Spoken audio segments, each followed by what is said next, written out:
students, welcome to our English online classes. So in our previous class we completed the conjunction, the grammar part, the conjunctions part. Okay, so let us give a small break to our grammar part and we should move on to our poem.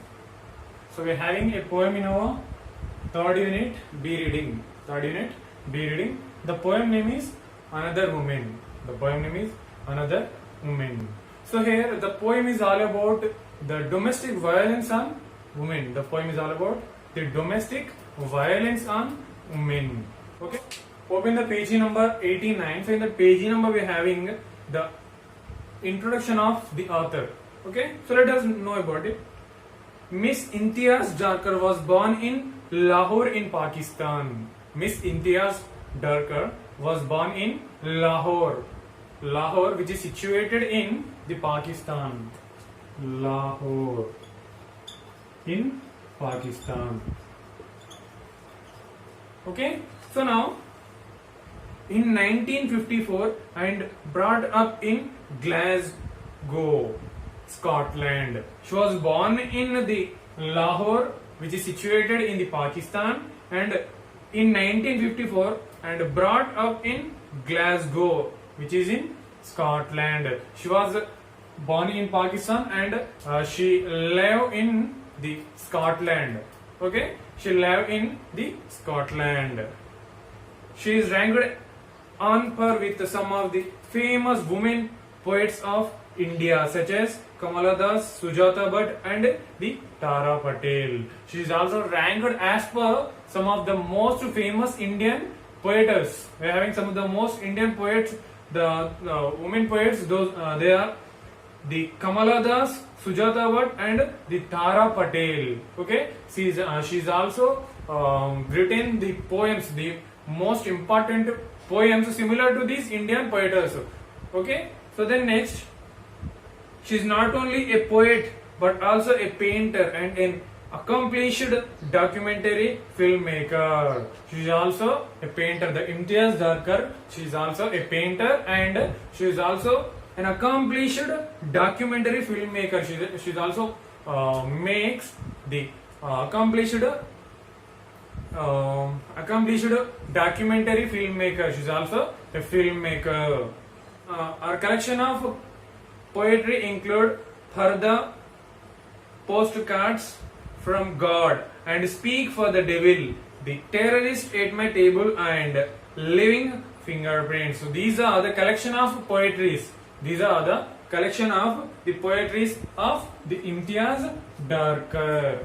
Okay. So now, before starting the poem, so let us know about what the purpose that poem was written by the Imtiaz Darkar, on what purpose. Okay, so now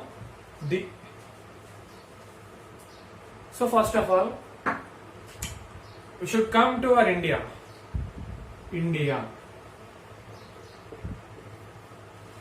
is a developing country. Always, India is a developing country in infrastructure, in technology. Okay, so like that. But when it comes to another certain things, India is also a developing country in terms of domestic violence, and India is also a country which is a developing country in terms of raping the women irrespective of ages.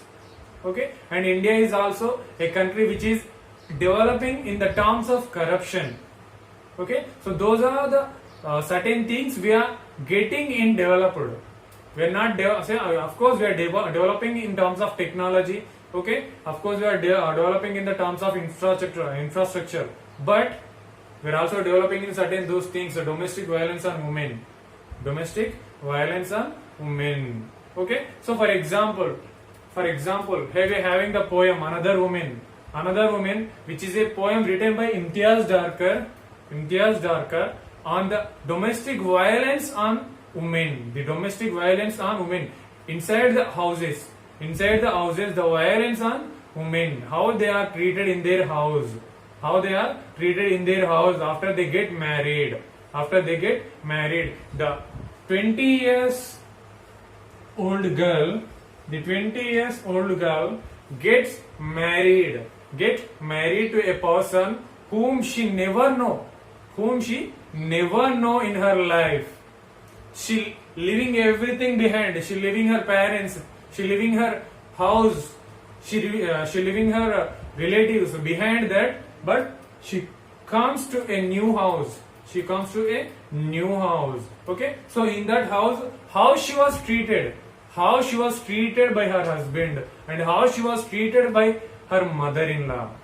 Okay. So those are the things we are going to learn in this poem. Okay, so you should keep in your mind, don't listen this poem as a poem. Just make sure that listen this poem as a reality.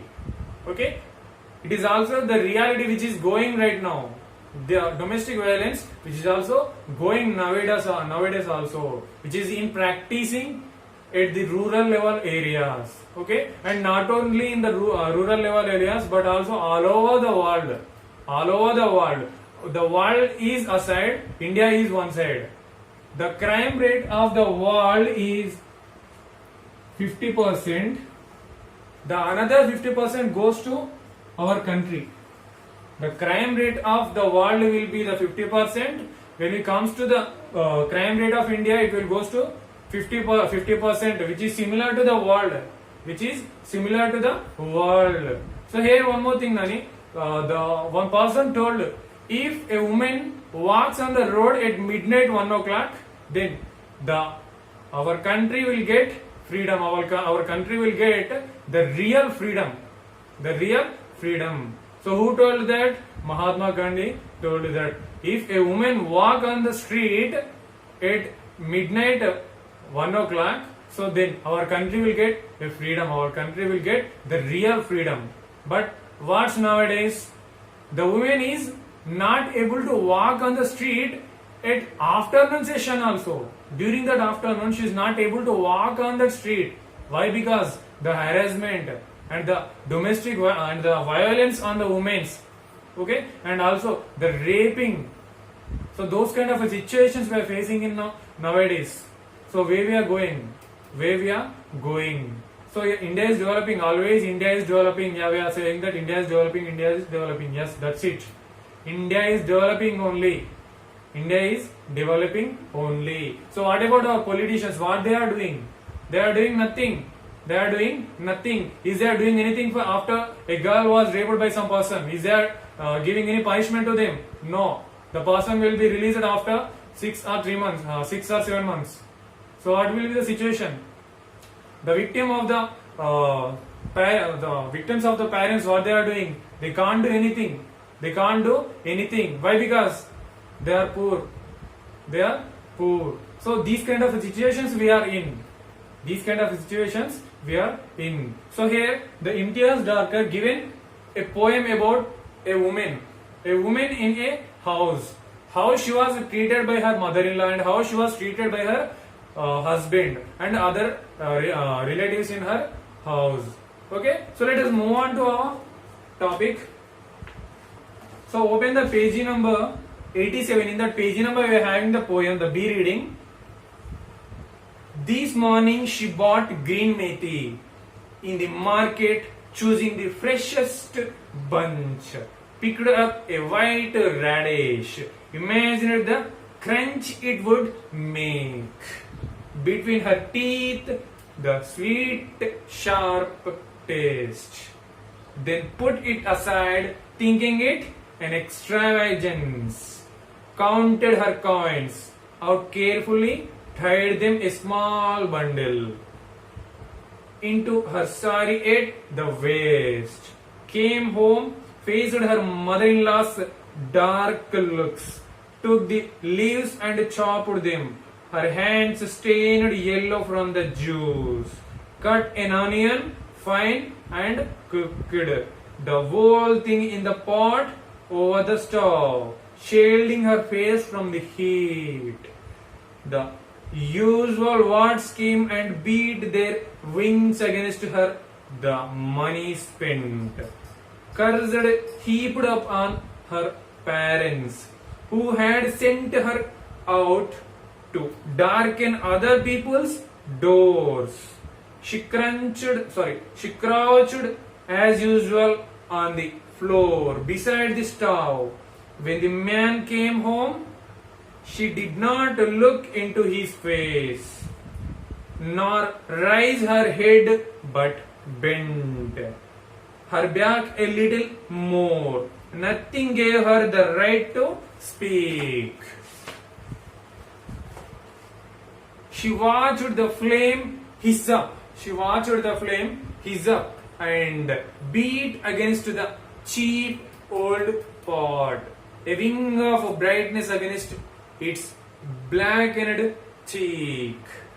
This was the house she had been sent to, the man she had been bound to, the future she had been born into.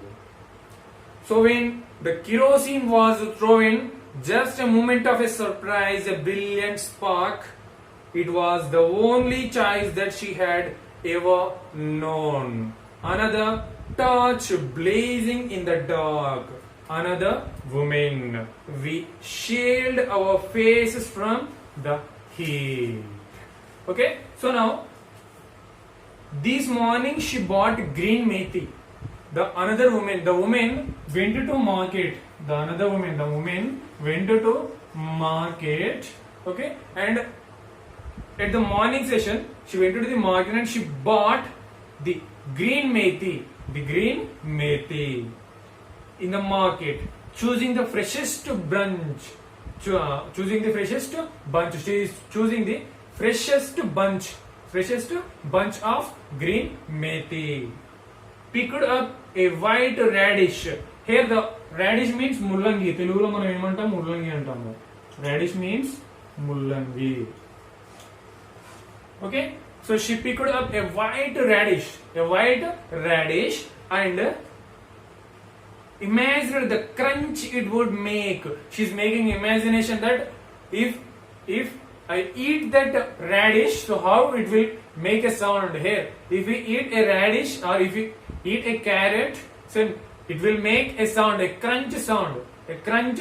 So she is making an imagination that if I would take that radish into my mouth, so how it will make a crunch sound. Okay, so then next, between her teeth, the sweet sharp taste, and she is also imagining that how the taste of that radish. So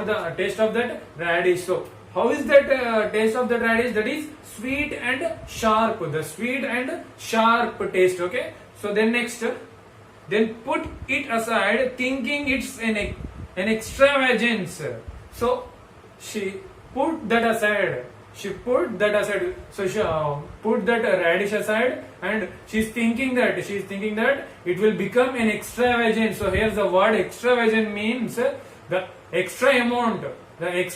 She's not having the necessary amount to purchase some more products, but some more vegetables, but she's not having the money. Okay, so does that the word extravagance means. Okay, an extravagance counted her coins out carefully. So after that, she is counting the money. She is counting her coins carefully.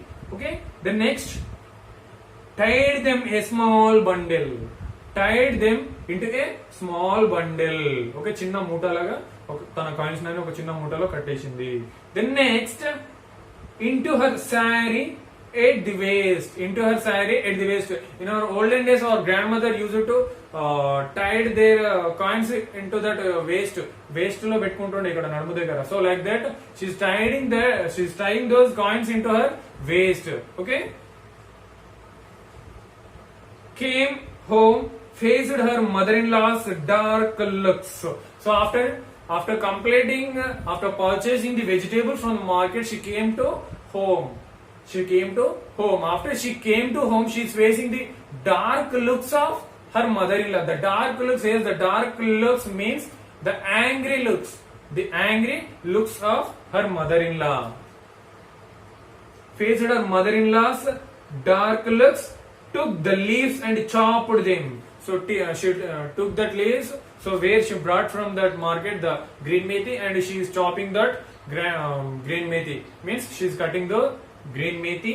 And then next, her hands stained yellow from the juice. So while she is cutting the cutting that green methi, she's getting that juice on her hand. She's having the juice of that green methi on her hand, and it is getting yellow color. It is getting yellow color on her hand. Cut an onion fine and cooked. She's also cutted an onion and she's also finely cooked that item. Okay. The whole thing in the pot over the stove. And where she is cooking? She is cooking on a pot. She is cooking in a pot on a stove. She is cooking in a pot. Pot and తెలుసు కదా కుండా అంటాం. In the olden days, we had those pots. We had those pots, so which will be used to cook the curries. Okay. So now over the stove. So she's cooking on the stove, shielding her face from the heat. While she is cooking, she's getting the heat from that stove. So she's making like this. Shielding means she's not able to face that heat. She's not able to face that heat. Okay. So then next, the usual words came and beat their wings against her. The money spent, curses heaped upon her parents.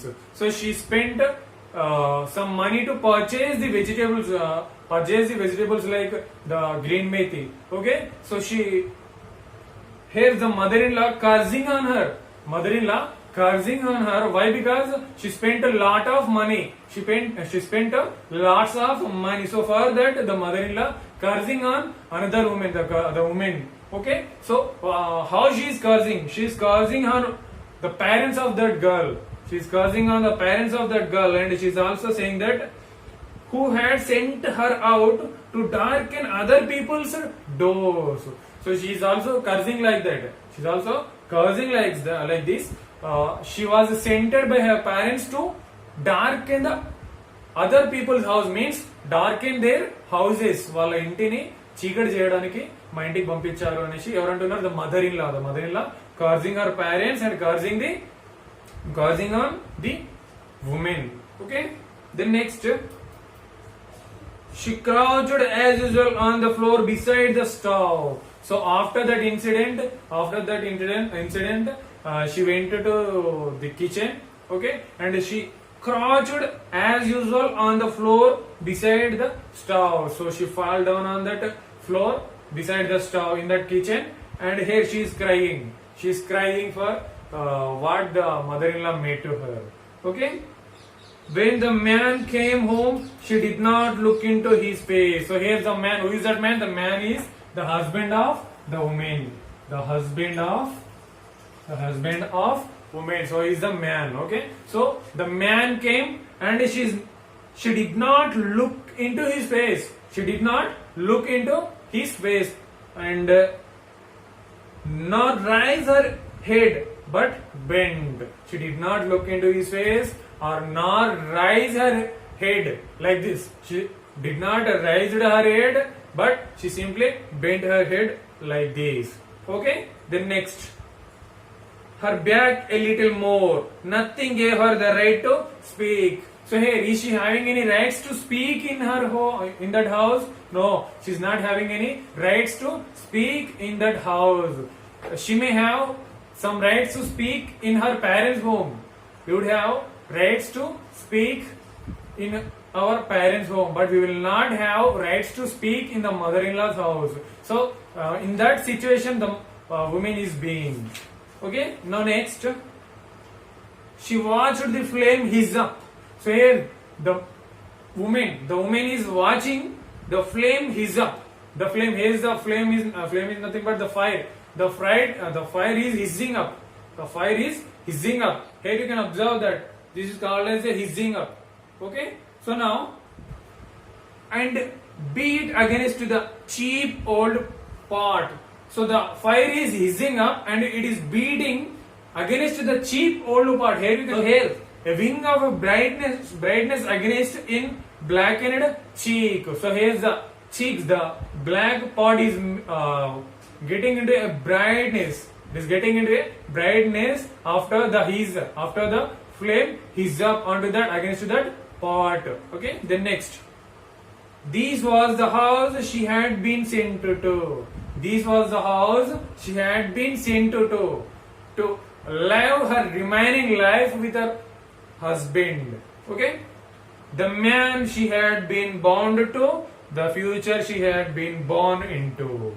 The man she had been married to, bound to. She had been bound to. Here the bond means pairing. The bond is nothing but pairing. So she is having her husband. Okay, so she was married to the person. She was married to that person to live her remaining life with him. Live her remaining life with him. So what is going right now? What is going right now? Is he having the perfect life, or is he having the happiness in her life? No, she is not having any happiness from that person. She is not having any happiness from that person. So when the kerosene was thrown, just a moment of a surprise, a brilliant spark.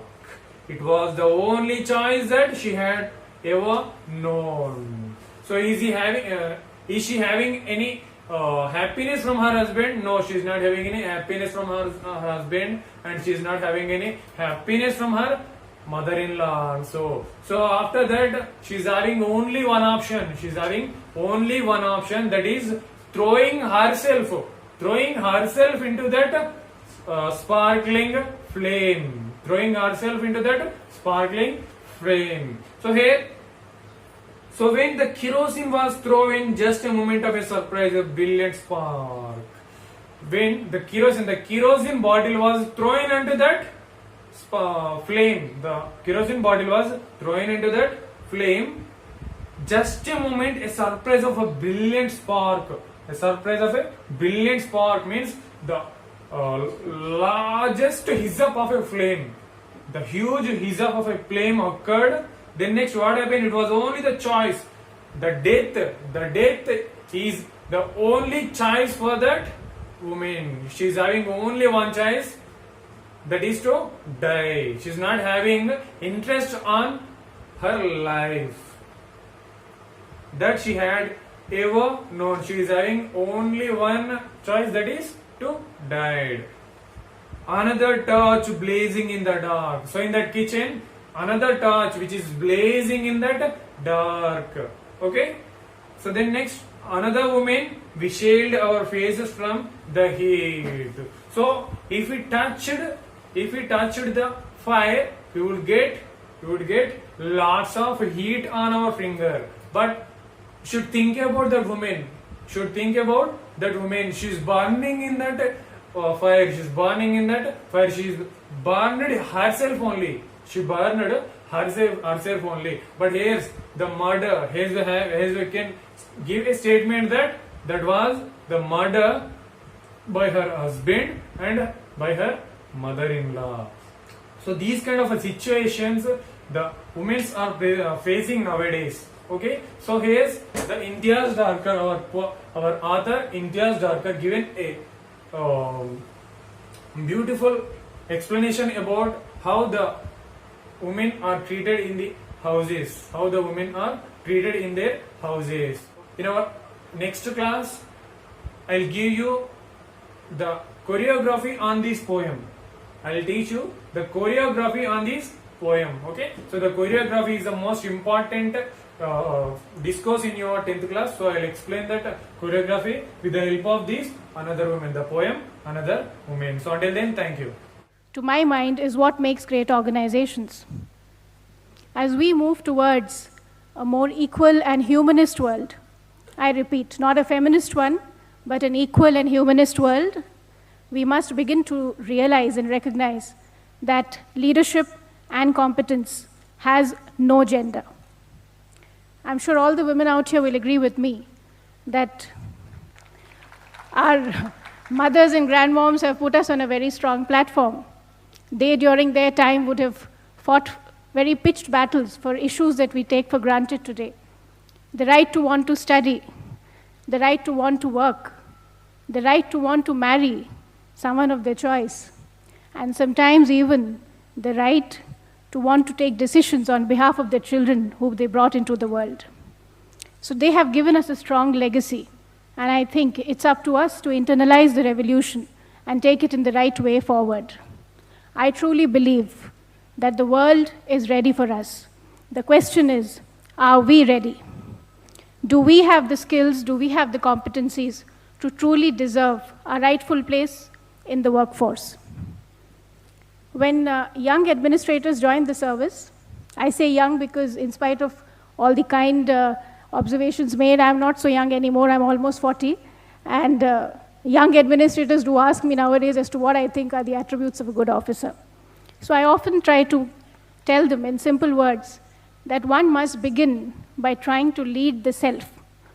That's a very difficult task. It means having commitment to your goal, to what you want to contribute to your chosen field of work, to have a long-term vision of where you want to see yourself. And that involves consistency of thought. We may be flexible in the modalities, we may be flexible in the way we would like to achieve those goals.